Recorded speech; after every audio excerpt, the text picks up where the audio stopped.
Assalamualaikum warahmatullahi wabarakatuh. Halo teman-teman, nama saya Vini Nur Cahyani dari kelas 2C Prodi Ekonomi Syariah Universitas Zainul Hasan Genggong. Di sini saya akan menjelaskan beberapa materi terkait dengan mata kuliah pengantar ekonomi yang dibimbing oleh Ibu Maryani MM.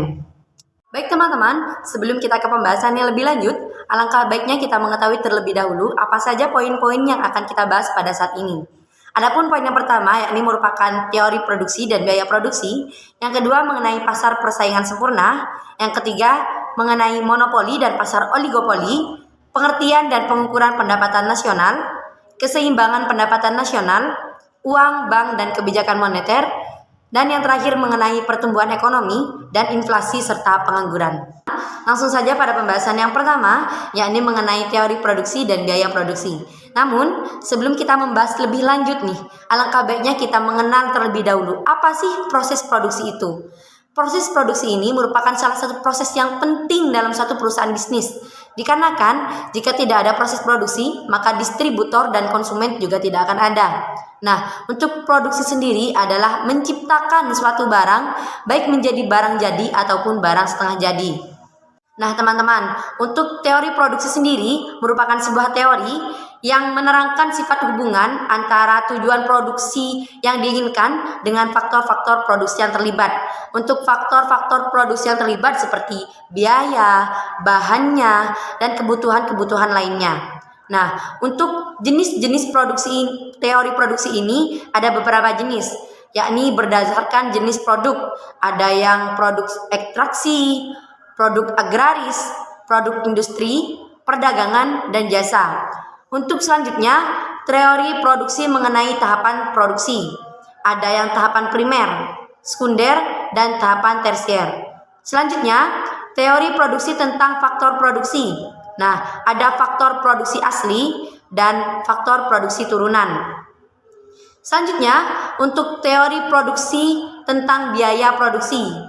Ada biaya produksi tetap atau fixed cost dan biaya produksi variable atau variable cost, biaya produksi total atau total cost, dan yang terakhir adalah biaya produksi rata-rata atau average cost. Sedangkan untuk biaya produksi sendiri adalah biaya-biaya yang digunakan untuk menunjang suatu proses produksi, seperti biaya untuk tenaga kerja, biaya untuk bahan baku, ataupun biaya untuk yang lainnya. Nah, untuk pembahasan selanjutnya adalah mengenai pasar persaingan sempurna.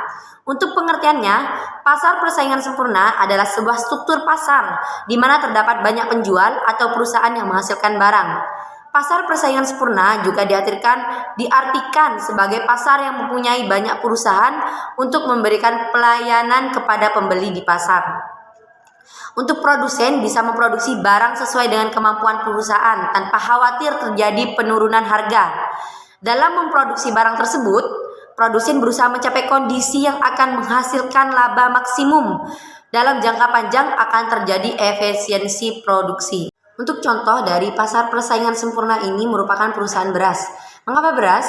Karena beras ini merupakan kebutuhan pokok dari setiap manusia, sehingga banyaknya perusahaan beras di Indonesia ini sebanding dengan konsumen beras yang ada. Karena salah satu ciri-ciri dari pasar persaingan sempurna ini adalah banyaknya perusahaan dan banyaknya peminat dari barang tersebut, sehingga tidak terjadi persaingan harga antara perusahaan yang dapat merugikan salah satu pihak. Materi selanjutnya adalah mengenai pasar monopoli dan pasar oligopoli. Apa itu pasar monopoli? Pasar monopoli adalah penjual tunggal yang menguasai suatu pasar.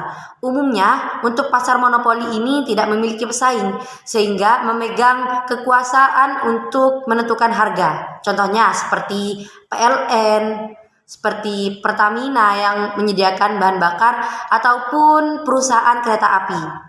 Sedangkan untuk pasar oligopoli ini hanya dikuasai oleh beberapa perusahaan, sehingga terjadi persaingan yang sangat ketat antara perusahaan satu dengan perusahaan yang lain. Contoh dari pasar oligopoli adalah produk rokok, yang dimana produk satu dengan yang lainnya saling mengunggulkan produknya masing-masing agar diminati oleh konsumen. Kita masuk kepada pembahasan selanjutnya, yakni mengenai pendapatan nasional. Pendapatan nasional merupakan pendapatan seluruh rumah tangga keluarga di suatu negara yang biasanya dihitung pada periode tertentu, umumnya 1 tahun. Dan ini dicetuskan pertama kali oleh Sir William Petty pada tahun 1665. Nah, untuk indikator yang umum digunakan untuk menghitung pendapatan nasional adalah GPD atau Gross Domestic Product, atau dalam bahasa Indonesia disebut dengan BPD atau Produk Domestik Bruto. Indikator lain yang juga sering digunakan adalah GNP atau Gross National Product atau PNB, Pendapatan Nasional Bruto. Nah, untuk keseimbangan pendapatan nasional. Jadi untuk pendapatan nasional ini juga ada faktor keseimbangannya. Keseimbangan pendapatan nasional terjadi apabila permintaan dari masyarakat atau kebutuhan masyarakat ini sama dengan penawaran dari perusahaan untuk memproduksi barang dan jasa. Untuk pembahasan selanjutnya, kita akan membahas mengenai uang, bank, dan kebijakan moneter. Untuk uang sendiri adalah alat tukar umum yang biasanya digunakan untuk objek jasa ataupun barang. Sedangkan bank merupakan lembaga kewenangan yang didirikan oleh negara yang biasanya digunakan untuk simpan pinjam dan tabungan. Nah, untuk bank ini juga menerbitkan surat-surat berharga yang bersangkutan dengan alur kerja bank, yakni simpan pinjam dan tabungan tersebut. Sedangkan untuk kebijakan moneter merupakan suatu kebijakan yang dikeluarkan oleh bank sentral untuk mengatur persediaan uang yang beredar di masyarakat. Tujuan utamanya juga untuk mencegah terjadinya kelebihan uang yang tersebar ataupun kekhawatiran akan kurangnya uang yang tersebar di masyarakat. Ada yang pernah dengar kata inflasi? Ya, inflasi merupakan suatu proses meningkatnya harga-harga secara umum, dan ini terjadi terus-menerus. Untuk satu atau dua barang saja tidak disebut inflasi. Namun jika barang tersebut merembet kepada barang-barang lainnya, baru itu dinamakan inflasi. Topik terakhir pada pembahasan kali ini adalah mengenai pengangguran. Apa sih pengangguran itu? Dan bagaimana seseorang bisa disebut sebagai seorang pengangguran? Nah, pengangguran adalah kondisi di mana seseorang tidak memiliki penghasilan, masih mencari pekerjaan, sedang melamar pekerjaan, seseorang yang bekerja kurang dari 2 hari dalam seminggu, ataupun seseorang yang sedang mencari pekerjaan yang layak bagi dirinya. Nah, saat seseorang dalam kondisi seperti itu yang saya sebutkan tadi, seseorang itu bisa disebut sebagai seorang pengangguran. Baik teman-teman, sekian pembahasan materi yang dapat saya sampaikan. Apabila dari awal hingga akhir terdapat banyak kata atau pembahasan yang kurang berkenan di hati kalian, saya mohon maaf yang sebesar-besarnya. Wabillahi taufiq wal hidayah. Wassalamualaikum warahmatullahi wabarakatuh.